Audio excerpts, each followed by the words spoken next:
Bolsonaro falou hoje, sem apresentar provas, que o óleo que atinge as praias do Nordeste pode ter sido derramado de forma criminosa.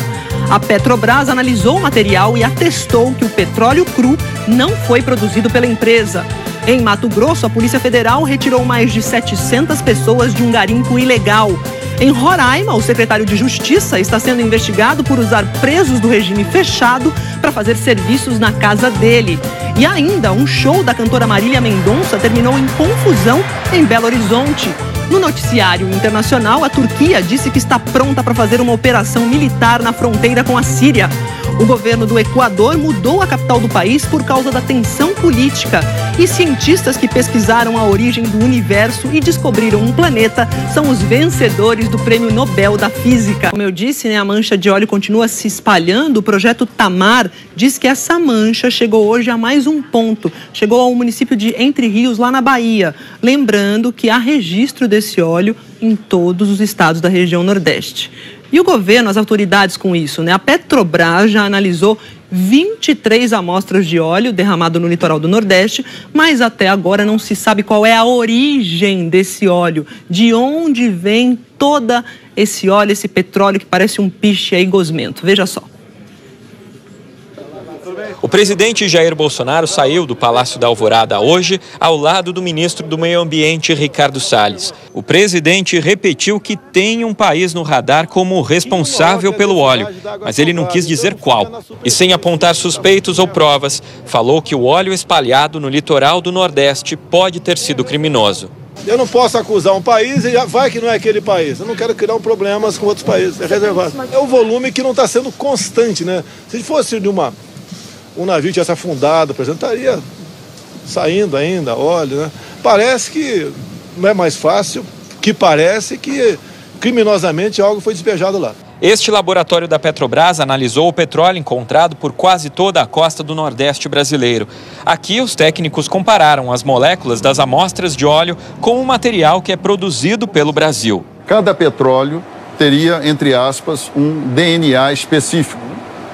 Então, esse conteúdo de moléculas que está em cada amostra é que me permite diferenciar um petróleo do outro e correlacioná-los, buscar semelhanças ou diferenças. Então, a gente grosseiramente podemos dizer que cada petróleo tem um DNA diferente. Hoje, na Comissão de Minas e Energia da Câmara dos Deputados, o presidente da Petrobras, Roberto Castelo Branco, disse que a empresa já removeu 133 toneladas de resíduos e que a Petrobras investiga a origem do óleo. Os laboratórios, o Centro de Pesquisa da Petrobras, o CEMPES, realizou análises de 23 amostras que foram realizadas ao longo do tempo. Nenhuma dessas amostras, nós podemos afirmar, é de óleo produzido ou comercializado pela Petrobras.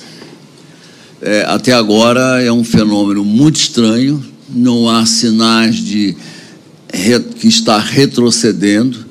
É um desastre realmente muito preocupante para todos nós.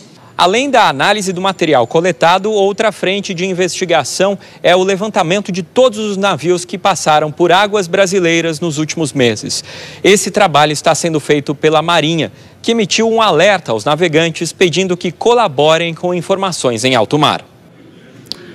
Em Mato Grosso, a Polícia Federal faz uma operação para combater o garimpo ilegal. As investigações dizem que cerca de 2.000 garimpeiros vivem e exploram uma área no norte do estado que já está bastante devastada. A situação é bem tensa por lá, a gente vai ver na reportagem. Do alto, as imagens revelam o tamanho do estrago nesta área de floresta amazônica no município de Aripuanã, no norte de Mato Grosso. São quilômetros de mata devastada pelos garimpeiros que invadiram a área em busca de ouro. Segundo a Polícia Federal, cerca de 2.000 pessoas ocupavam a região. Estradas foram abertas e até casas construídas. Desde ontem, 160 homens da Polícia Federal, do IBAMA e de forças de segurança do estado estão no local para retirar essas pessoas de lá. A desocupação é a segunda fase da operação para combater o garimpo ilegal na área. Na semana passada, 3 homens foram presos. Ontem, um homem foi morto durante um confronto com policiais do BOPE. Até agora, mais de 700 pessoas foram retiradas do garimpo. A maior parte foi levada para um parque de exposições da cidade.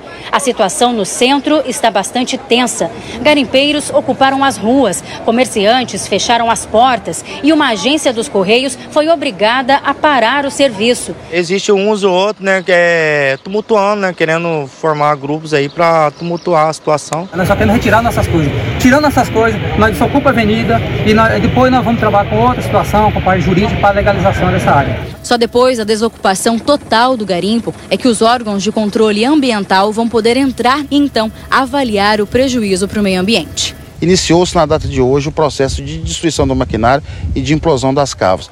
Nós não temos prazo para encerrar essa atividade, mas acreditamos que no mais tardar, depois da manhã, a área esteja liberada e a ordem judicial tenha sido totalmente cumprida.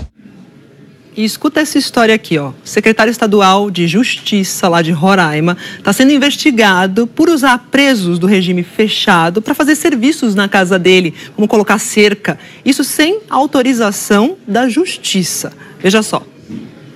As imagens mostram presos do regime fechado colocando uma cerca nesta casa, que é do secretário de Justiça de Roraima, André Fernandes. Em frente à casa, um dos detentos é visto retirando materiais sem escolta da polícia. Os presos saíram da cadeia pública de Boa Vista.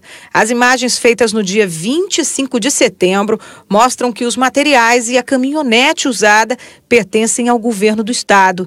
No livro de registro de ocorrências da cadeia, o destino para onde os presos Ederson de Souza Nobre e Reginaldo Carvalho Silva seguiram não foi informado. Mas o livro destaca que a escolta foi feita para o secretário de Justiça sem autorização judicial. Os 2 detentos cumprem pena no regime fechado por estupro e tráfico de drogas. A gente entende, né, que é um ato ilícito, né, de improbidade. Até por sinal, acredito que a justiça vai tomar as providências, vai comprovar se é ou não. A lei de execuções penais só permite o trabalho externo de presos que cumprem um regime fechado em obras públicas e com autorização da Justiça e da direção do presídio. O Ministério Público Estadual informou que está investigando o caso e que só vai se pronunciar quando a apuração for concluída. Tem uma nota aqui, ó. Apesar da lei federal de execução penal prever o trabalho externo de presos somente em obras públicas, a Secretaria de Justiça e Cidadania lá de Roraima afirmou em nota que encomendas, como a que foi feita pelo secretário André Ferreira, fazem parte da rotina da unidade como forma de incentivo. A nota diz ainda que o secretário pagou R$ 750 aos detentos e que ele acompanhou os presos durante toda a instalação da cerca. E a Polícia Civil do Rio prendeu hoje 17 suspeitos de fazer parte de uma espécie de empresa do crime comandada de dentro de presídios. Das cadeias partiam ordens para homicídios, venda de drogas e por aí vai. E para roubar carros com documentação em dia. 150 policiais fizeram buscas em 8 cidades da região metropolitana do Rio e do interior do estado para prender os integrantes da quadrilha. A polícia descobriu que 46 pessoas recebiam ordens de presidiários para roubar e até matar. Segundo as investigações, os bandidos montaram uma espécie de empresa do crime de dentro dos presídios em Bangu, na zona oeste da cidade, e da penitenciária de Campos, no norte do estado. Em um ano de investigação, a polícia identificou 9 bandidos que comandavam o crime de dentro da cadeia. Em escutas telefônicas autorizadas pela Justiça, a polícia descobriu que os presos davam orientação aos comparsas sobre o roubo e a venda de carros e de cargas. Cheguei uma diesel 4x4 linda para deixar contigo, valeu? E até que é para deixar no mundo parar? Parece que vai ser 2 mil do carro e mais acho que uns 800 da placa e documento. Um dos envolvidos é Jardel de Oliveira Vilas Boas, condenado a 34 anos de prisão por diversos crimes, como assassinatos e tráfico de drogas. Segundo a Justiça, ele matou Maria Cristina Bittencourt Mascarenhas, dona do restaurante Guimas na Gávea, na zona sul do Rio, em 2014. Mesmo na cadeia, ele continua chefiando o tráfico de drogas no Rio Comprido e dizia como queria que fosse vendida a maconha no morro. Ia botar tipo brinde, tá ligado, mano? Pode ser, ué. Você que manda. Tipo, bota só de 10, mas tipo assim, comprou uma, levou outra. A quadrilha montou várias barricadas para impedir a ação da polícia. Tinham marginais dando tiro nas equipes da Polícia Civil. Nós conseguimos contornar a situação para tentar cumprir o mandado de prisão que estava pendente em razão de uma pessoa envolvida no crime. E a cada 4 minutos, os tribunais regionais do trabalho registram uma denúncia de assédio moral ou sexual. Esse é o levantamento do Conselho Nacional de Justiça, mas mesmo assim o número de casos de assédio registrados caiu de 2017 para 2018. Eu vou ao Rio falar com a Bárbara Carvalho, repórter que está lá. Conversava com a Bárbara hoje cedo sobre essas informações. Bárbara, você tem os números e é importante a gente ressaltar que isso se refere ao número de denúncias, mas não à queda no número de casos. Boa tarde. Exatamente, Maju. Boa tarde para você, boa tarde a todos. Os números de processos por assédio moral caíram 44% de 2017 para 2018 e os números de processos por assédio sexual, 43% de um ano para o outro. Mas eles, infelizmente, não refletem a realidade. Isso porque as pessoas ainda têm muito medo de denunciar, medo de perder o emprego, de não se recolocar no mercado de trabalho ou até mesmo sofrer algum tipo de perseguição. Por isso é importante, sim, procurar ajuda em relação a esses casos. O assédio moral, ele normalmente, Maju, é caracterizado quando algum colega ou uma pessoa hierarquicamente superior te submete a uma agressão psicológica ou a uma humilhação. E o assédio sexual, ele é caracterizado pelo fato de uma pessoa tentar impor a outra uma vantagem, tentar obter uma vantagem sexual sem o consentimento dela. A gente também separou para vocês os tribunais regionais do trabalho que registraram os maiores números de casos de assédio sexual. Vem primeiro São Paulo, capital, depois Campinas, interior de São Paulo, e em seguida Porto Alegre, que responde por todo o estado do Rio Grande do Sul. E em relação aos processos por assédio moral, esses 3 tribunais regionais do trabalho também aparecem nessa liderança do ranking, que é bem triste, né, Maju? Muito triste, Bárbara. Você citou já a história do medo, as pessoas ficam acuadas para denunciar esse tipo de assédio moral, sexual. Quais são as recomendações? Como fazer? Numa empresa grande é mais fácil fazer isso, numa pequena fica mais difícil. Como a população pode agir? Olha, Maju, nas médias e pequenas empresas, médias e grandes empresas, o ideal é procurar aqueles setores responsáveis, né, por essas denúncias, ouvidorias, compliance e etc. Caso isso não resolva a situação, a pessoa precisa procurar o Ministério Público e, se trabalhar numa empresa privada, a Justiça do Trabalho. Se for funcionária pública, procurar a Justiça Estadual ou Federal. Nas empresas pequenas pode ser, sim, mais difícil denunciar, porque às vezes o próprio chefe é o autor do assédio, mas o mesmo caminho é recomendado para essas pessoas: Ministério Público e Justiça do Trabalho, ou Justiça Estadual ou Federal, no caso da pessoa ser uma funcionária pública. Maju. Obrigada pelas informações, Bárbara. Mais da metade das capitais brasileiras já registra uma retomada no emprego formal, carteira assinada. Um levantamento da consultoria Tendências, feito a pedido do jornal O Globo, mostra que nos 8 primeiros meses do ano, o saldo foi positivo em 14 capitais. Eu estou desempregado já faz um bom tempo, eu estou esperando uma oportunidade. Pelo segundo dia seguido, a esperança de emprego levou muita gente para essa fila em São Paulo. Estou procurando na área administrativa, mas se não tiver, eu pego em outra área também. O supermercado, ainda em construção, oferece 180 vagas, um número que poderá aumentar depois da inauguração. É emprego para todo tipo de função. As principais vagas são operadoras de caixa, que nós temos 34 vagas e 19 vagas em balconistas de frios. Temos também repositor, auxiliar de estoque, estoquista. E foi somando as vagas que foram surgindo principalmente nos setores de serviço e comércio que São Paulo foi a capital que mais criou empregos formais nos primeiros 8 meses do ano. O levantamento ajuda a medir a temperatura da economia nos estados do país. Além de São Paulo, mais 13 capitais tiveram mais contratações do que demissões entre janeiro e agosto. Belo Horizonte, Curitiba, Brasília e Manaus também estão no topo da lista. Na contramão, outras 13 capitais demitiram mais que contrataram. No Rio de Janeiro, mais de 8 mil empregos com carteira assinada foram perdidos. Fortaleza, Teresina, Porto Alegre e Belém também tiveram muitas demissões. O levantamento foi feito pela consultoria Tendências a pedido do jornal O Globo e publicado hoje. O coordenador do estudo explica que nos estados que estão com as contas muito desequilibradas, como o Rio de Janeiro, a recuperação dos empregos é mais difícil. A crise fiscal, ela gera uma série de efeitos negativos para a economia. Há efeitos diretos, porque um estado endividado tem dificuldade de investir, e a gente sabe que o investimento movimenta toda a cadeia econômica, toda a economia da região e, consequentemente, um estado endividado gera incertezas.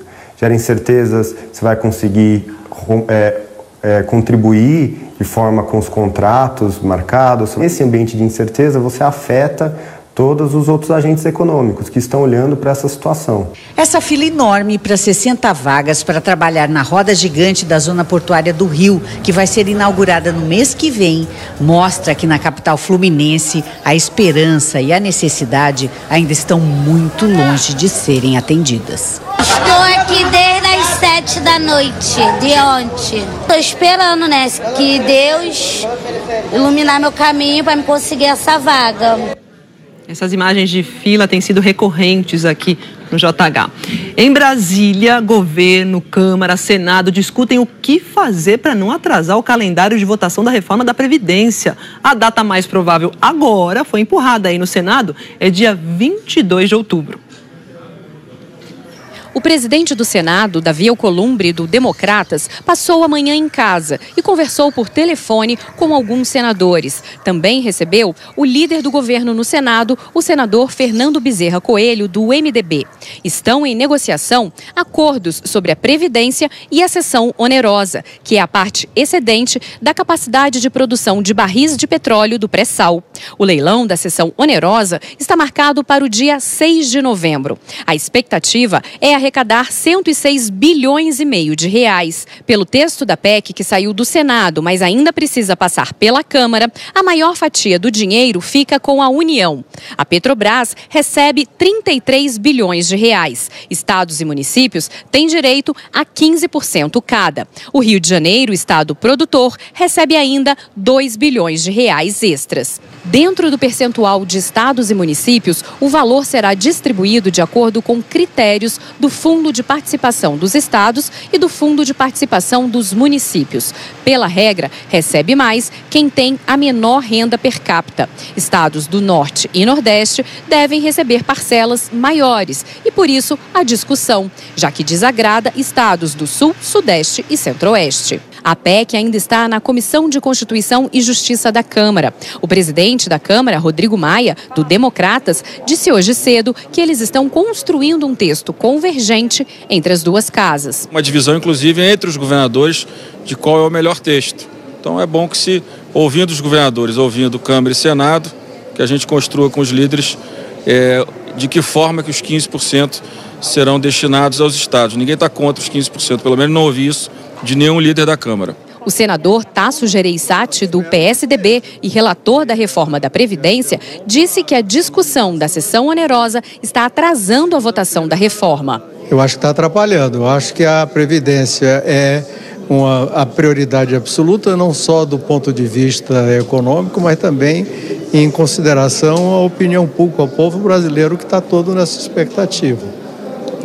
E adiar essa votação em função de outros interesses que possam até ser importantes, mas não são impeditivos.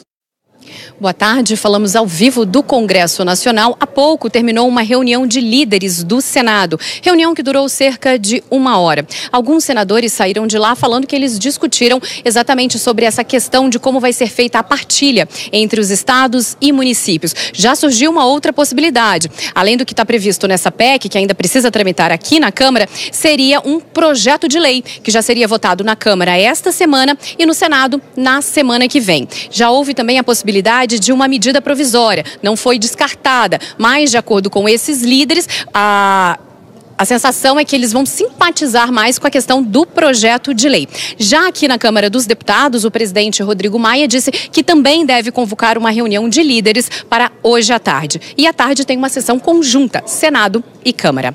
Maria Júlia. Obrigada, Flávia. Um dinheiro que ainda não chegou, hein? Os bilhões aí. A discussão sobre as cotas para mulheres que acabaram resultando no lançamento de candidatas de fachada, candidatas laranjas na eleição passada, repercute na Câmara dos Deputados. A gente vai conversar sobre isso com a Andréa Sadi, que está chegando aqui. Sadi, se aproxime, tudo bem? E aí, Magi, tudo bom? O assunto rendeu ontem, hein, Sadi? Aquela fala do presidente do PSL, Luciano Bivar, falando que a cota obrigatória para mulheres podia gerar rolo. É isso? Repercutiu bastante, é bem polêmica, né, Maju? E importante que divide a bancada feminina lá na Câmara dos Deputados. Hoje eu conversei com uma dessas deputadas, que é a presidente do Podemos, a deputada federal Renata Abreu. Por quê? Porque ela tem alguns projetos na Câmara para mudar essa regra da cota dos 30% de vagas para mulheres nas eleições, de candidatas mulheres. Ela propõe o quê? Que você, na prática, segundo ela, você não elimine a cota, mas que se essa reserva ela não for preenchida, que essas vagas fiquem vagas. Por quê? O que ela não quer?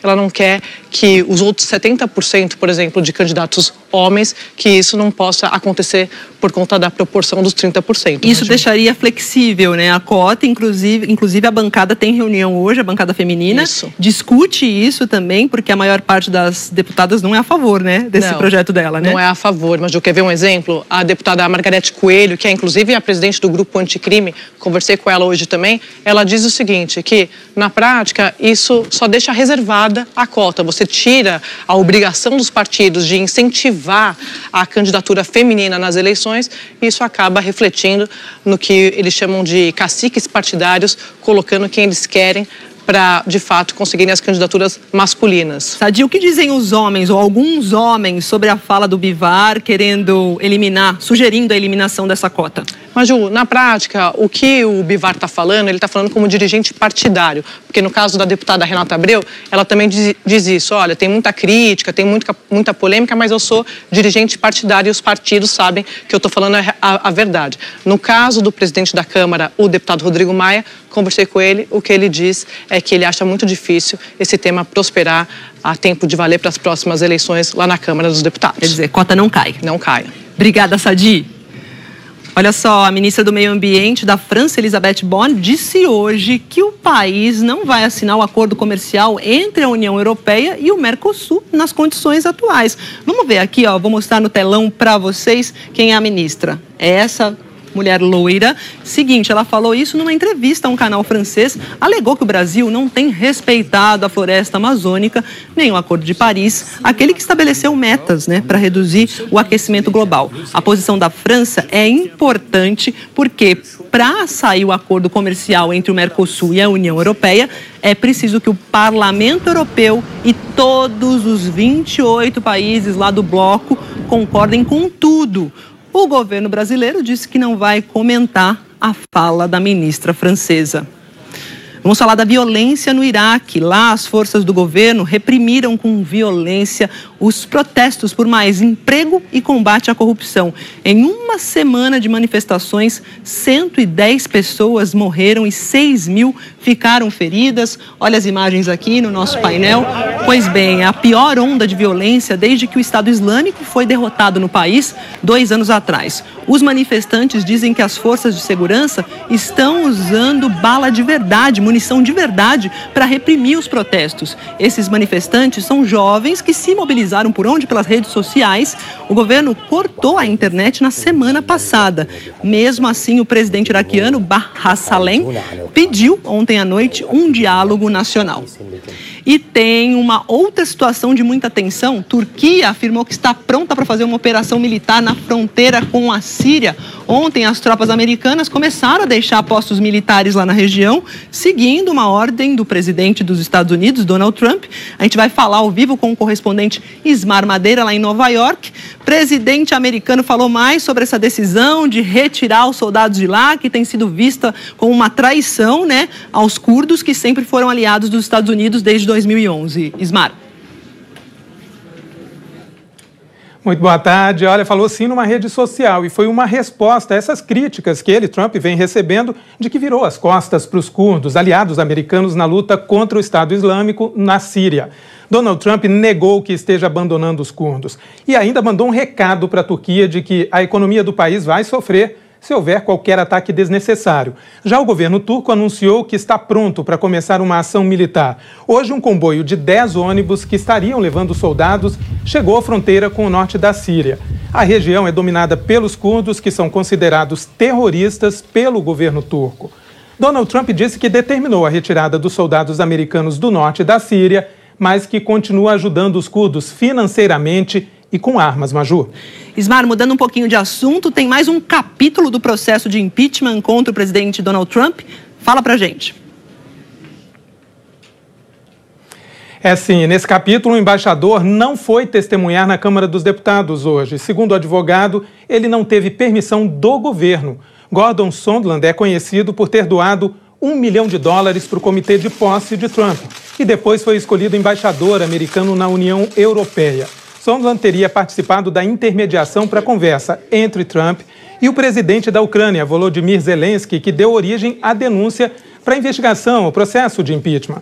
Um delator afirmou que Trump usou a ajuda militar americana para conseguir uma promessa do presidente ucraniano de que investigaria o ex-vice-presidente americano Joe Biden e o filho dele, que trabalhou numa empresa de energia lá na Ucrânia. Biden é um dos favoritos a candidato de oposição a Trump nas eleições presidenciais do ano que vem. O embaixador testemunharia hoje voluntariamente. Agora, a Câmara dos Deputados anunciou que ele vai ser intimado para falar e apresentar documentos. Maju. Obrigada, Ismar. Vem mais um capítulo, provavelmente amanhã. Bom, a situação também está muito complicada lá na Europa. A imprensa britânica diz que as negociações do acordo do Brexit, aquela divórcio, né, a saída do Reino Unido da União Europeia, estão à beira de um colapso. A gente vai saber mais sobre esse assunto com o correspondente Rodrigo Carvalho. Rodrigo aparecendo aqui no nosso telão já que está montando. Oi, Rodrigo. Conta pra gente o que aconteceu. Boa tarde. Tudo certo, Maju. Boa tarde para você, todo mundo que assiste ao jornal hoje. O que está acontecendo é que a proposta que Boris Johnson apresentou para tirar o Reino Unido da União Europeia não está sendo bem recebida. Mais do que isso, os argumentos e mesmo a postura dele parecem irritar até o presidente do Conselho Europeu, Donald Tusk, que é uma figura importante nessa história. Tusk não é conhecido por pegar leve. E nessa era em que a política é feita muito nas redes sociais também, hoje ele foi o mais direto possível. Escreveu assim, e escreveu citando e marcando Boris Johnson no post. Boris Johnson, isso não é um jogo estúpido, mas o futuro da Europa e do Reino Unido. Você não quer um acordo, você não quer a extensão do prazo, não quer revogar o Brexit. Para onde você está indo? É a pergunta de muita gente, né, Maju? Já faz mais de 3 anos. Para onde vai o Reino Unido? Pois é, Rodrigo. E teve também aí uma ADR, uma discussão de relacionamento de primeiro-ministro, de primeira-ministra para primeiro-ministro, né? Angela Merkel, da Alemanha, telefonou também para Boris Johnson e falou algumas verdades. Não está sendo um dia fácil para Boris Johnson. Essa informação foi divulgada por fontes aqui de Downing Street, número 10, onde eu falo ao vivo. Esse é o endereço, aqui é a sede do primeiro-ministro, o escritório dele. Mais cedo eles se falaram por telefone e Angela Merkel teria dito nessa conversa que a nova proposta para o Brexit apresentada por Boris Johnson torna o acordo extremamente improvável. Então ele está sendo pressionado a fazer concessões, não tem muito perfil de quem gosta de ceder e vem dizendo, dia sim, dia não, que vai tirar o Reino Unido da União Europeia, não importa como, com ou sem acordo, na data marcada, 31 de outubro, Dia das Bruxas. Agora, um divórcio sem acordo, Maju, seria passar por cima do parlamento britânico. Os deputados aprovaram uma lei já que exige a extensão do prazo, caso Boris Johnson não consiga chegar a um acordo. É nesse pé que está a crise política aqui no Reino Unido, Maju. Divórcio sem acordo no Dia das Bruxas. Vamos aguardar aí.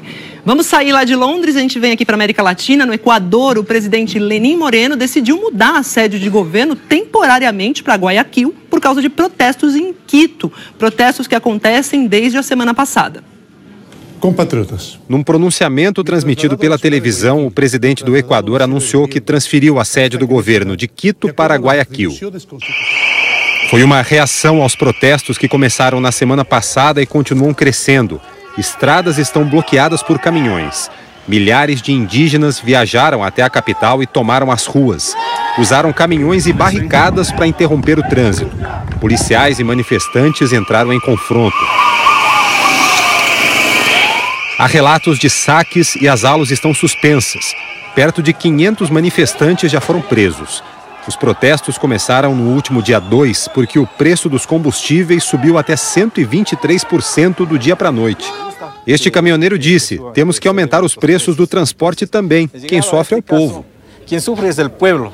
O fim dos subsídios aos combustíveis faz parte de um pacote de austeridade que o governo anunciou para diminuir o déficit fiscal do país. Foi uma contrapartida ao empréstimo de mais de 4 bilhões de dólares que o Equador recebeu do FMI. O presidente decretou estado de exceção no país, o que aumenta os poderes dele. Moreno afirmou que as manifestações são uma tentativa de golpe e acusou o ex-presidente Rafael Correa e o presidente venezuelano Nicolás Maduro de estarem por trás desse plano. O sátrapa de Maduro ha activado junto com Correa seu plano de desestabilização. Este professor de Relações Internacionais acredita que a crise no Equador pode ser duradoura e afetar ainda mais a imagem da América do Sul. A gente agora tem vários países que passam por um momento muito difícil. Equador, Peru, Venezuela. Então isso claramente afeta a marca América do Sul, né? Porque a gente vê aí muita instabilidade econômica e muita incerteza política também. O Equador é um país importante na região porque, na verdade, ao longo dos últimos anos conseguiu se estabilizar. Então, um dos países que mais deu certo ao longo da última década, e agora existe esse risco de que volta a ser um país altamente instável. E ainda hoje, cientistas que pesquisaram a origem do universo e descobriram um planeta são os vencedores do Prêmio Nobel da Física. E a seguir, um show da cantora Marília Mendonça terminou em confusão em Belo Horizonte. A previsão do tempo para todo o Brasil com Eliana Marques já já. O Tribunal de Contas da União mandou o governo federal suspender aquela campanha publicitária que promove o pacote anticrime. A decisão atendeu ao pedido do subprocurador-geral do Ministério Público, junto ao Tribunal de Contas da União, Lucas Furtado. Ao justificar o pedido de suspensão, o subprocurador citou uma reportagem do jornal O Globo, que apurou que a campanha vai custar aos cofres públicos cerca de 10 milhões de reais. O subprocurador quer que o governo detalhe essas despesas. A gente tentou saber a posição do governo sobre essa suspensão, mas, por enquanto, não tivemos resposta. E o que era para ser só música, diversão, sofrência da boa, acabou em confusão, roubos e prisões. Isso aconteceu, infelizmente, no show surpresa da rainha da sofrência, Marília Mendonça, ontem em Belo Horizonte. A Praça da Estação, no centro de Belo Horizonte, estava lotada. O público começou a chegar ainda de manhã para assistir ao show que faz parte de um projeto de Marília Mendonça de gravar uma música em todas as capitais do país. 9 horas da manhã. O fator surpresa faz parte do projeto. A agenda é divulgada pelas redes sociais na véspera da apresentação.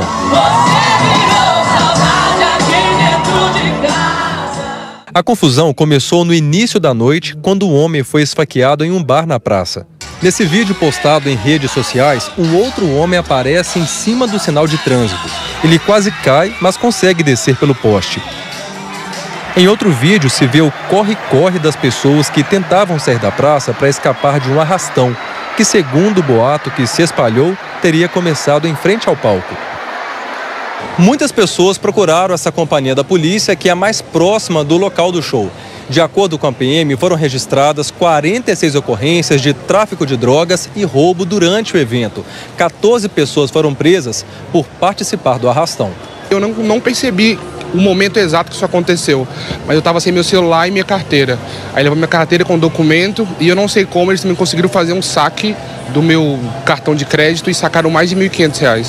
O Fábio também procurou a polícia. Ele nem foi ao show, mas estava em um ponto de ônibus próximo ao local, exatamente na hora do arrastão.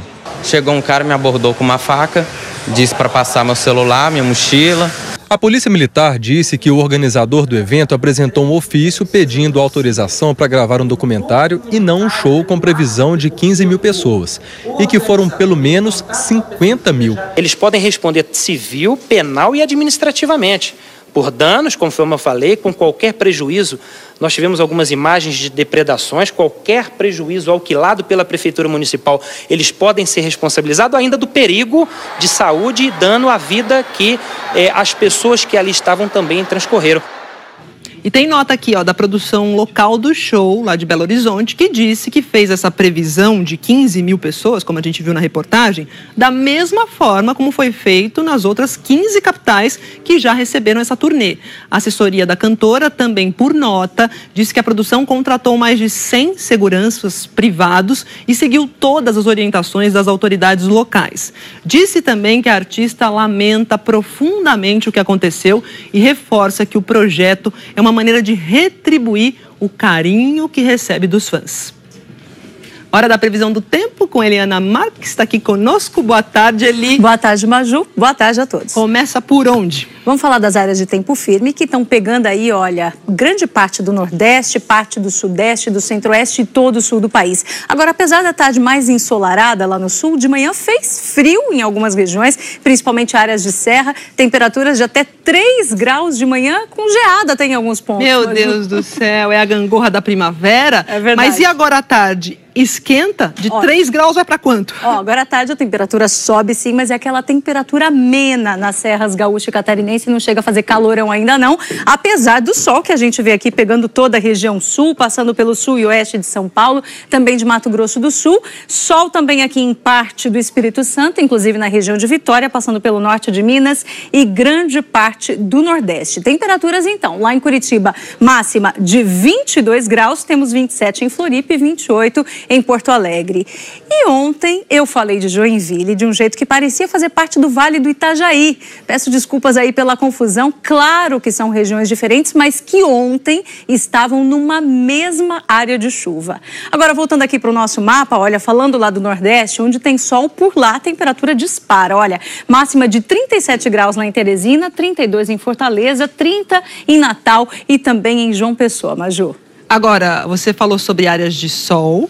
Quero saber onde tem chuva. Vamos lá, chuva naquele corredor, olha, norte, centro-oeste, sudeste, onde o mapa está azul, a gente tem uma frente fria aqui no oceano, jogando umidade. Temos também esse traçado amarelo, que é um cavado meteorológico. Ele empurra essa umidade lá para cima e aí reforça a formação das nuvens de chuva. Capitais com maiores volumes de chuva hoje, olha, Rio de Janeiro, Goiânia e também Manaus. Rio com máxima de 26, Goiânia e Manaus aí mais abafadas. No Nordeste pode chover também no oeste do Maranhão, no litoral do estado e entre as praias de Pernambuco e da Bahia. Em Salvador, já choveu, ainda pode ter chuva, tem vento, como você vê aí, a câmera balançando, máxima de 29 graus. E São Paulo, agora na sua tela, região do aeroporto, aqui na capital paulista, chuvinha fraca, vai e vem o dia todo, máxima de 21 graus, friozinho, Maju. Anotei aqui, São Paulo com 21, chuva fraca hoje, cavado meteorológico que sempre assusta quem cuida do tempo, né, verdade, Eliana? é isso mesmo. Quero saber de amanhã. Bom, amanhã temos aí um risco de temporal valendo ali ainda para a faixa entre norte e sudeste, incluindo as capitais Boa Vista, Manaus, Goiânia e Rio de Janeiro. São Paulo amanhã, chuva se concentrando de madrugada e no período da manhã. E agora falando para os romeiros de Aparecida, né? A previsão é essa aqui, olha, chuva hoje, amanhã principalmente, agora nos próximos dias vai diminuindo, quinta e sexta, aquelas pancadas isoladas que podem até ser fortes, mas no sábado, que é o dia da padroeira, aí olha, muito sol, muito calor, 34 graus, quem conhece Aparecida com sol e calorão sabe que realmente um dia muito quente, bem no dia da padroeira. Vamos lá, e cuidado nas estradas, os romeiros, isso, né? Isso mesmo. Obrigada, Eli. Até amanhã. Nós mostramos agora no começo do jornal hoje aquelas manchas de óleo que atingem todos os estados do Nordeste. Pois bem, o projeto Tamar e a Marinha confirmaram agora há pouco que a mancha chegou à Praia do Forte, a cerca de 80 quilômetros lá de Salvador. É o ponto mais ao sul que o óleo já foi encontrado. A seguir, cientistas que pesquisaram a origem do universo e descobriram um planeta são os vencedores do Prêmio Nobel da Física. E a história inspiradora de uma professora que vai atrás dos alunos que fogem da escola. Até já!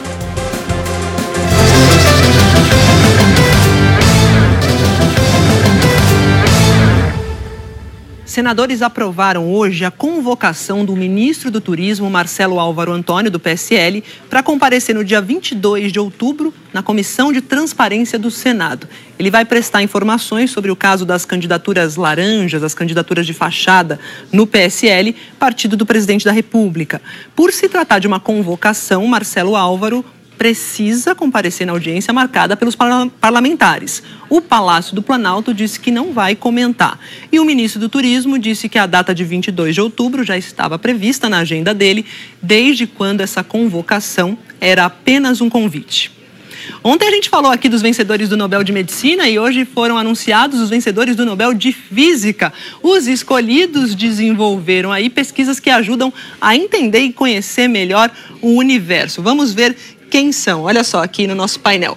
O canadense James Peeble levou a metade do prêmio de R$3.700.000. A pesquisa dele deu base científica para entender a história do universo desde a origem até os dias atuais. A outra metade do prêmio vai ser dividida entre os suíços Michel Mayor e Didier Queloz, que foram os primeiros a detectar um planeta fora do sistema solar que também orbita estrelas como o Sol. Para encerrar essa edição, a gente conta uma história inspiradora de uma professora que não se conforma com as lições perdidas num dos municípios mais carentes e violentos lá da Baixada Fluminense. Ela tenta buscar os alunos e, quando não consegue estar junto com as crianças e adolescentes, ela ensina com a ajuda de uma rede social. 500 mil pessoas vivem em Belford Roxo, na Baixada Fluminense, mas só 7% tem emprego formal. O município ainda enfrenta a violência. Aqui, a taxa de evasão escolar por conta da pobreza e da violência é muito alta. Só esse ano, 8% dos alunos deixaram as salas de aula, dá mais de 3 mil crianças. Quando percebeu que a sala de aula estava ficando vazia, a professora Kelly saiu da escola, botou o pé na rua e foi ela mesma buscar os alunos em casa. Por que bater de porta em porta, professora? Porque os alunos dormiam muito em sala de aula, não prestava atenção, e quando não ia, um dos motivos que eu procurei ir nas casas foi de conversar pessoalmente com os pais e saber o verdadeiro motivo. Porque tinha tiroteio no município, eles não dormiam durante a noite e não conseguiam acordar para ir à aula. A gente está indo agora na casa do Rian. Ele está no 4º ano. 4º ano. O Rian tinha muita dificuldade de socialização na sala com os amigos, né? Ele é sempre brigando, deu muito trabalho no início. A gente procurou dar uma atenção mais de perto para ele, né? Porque a mãe trabalha o dia todo.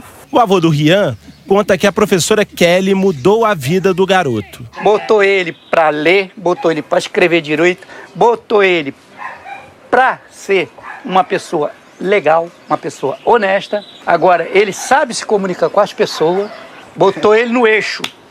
Chora não! Chora não! Que isso, professora? Na sala de aula do 4º ano, Kelly dá aula para crianças de 9 a 16 anos. Vamos lá, escrevendo, falando e escrevendo. E ainda usa a tecnologia. A professora criou um grupo em redes sociais para tirar dúvidas dos alunos e manter contato direto com os pais. Trabalho com a linha de transmissão, né? Onde o aluno precisou de faltar hoje, a mãe recebe no celular dela as atividades do dia, sabendo a hora que o filho saiu da escola, se o filho chegou, se o filho passou mal ou não. A professora é muito legal. Meio que como uma segunda mãe.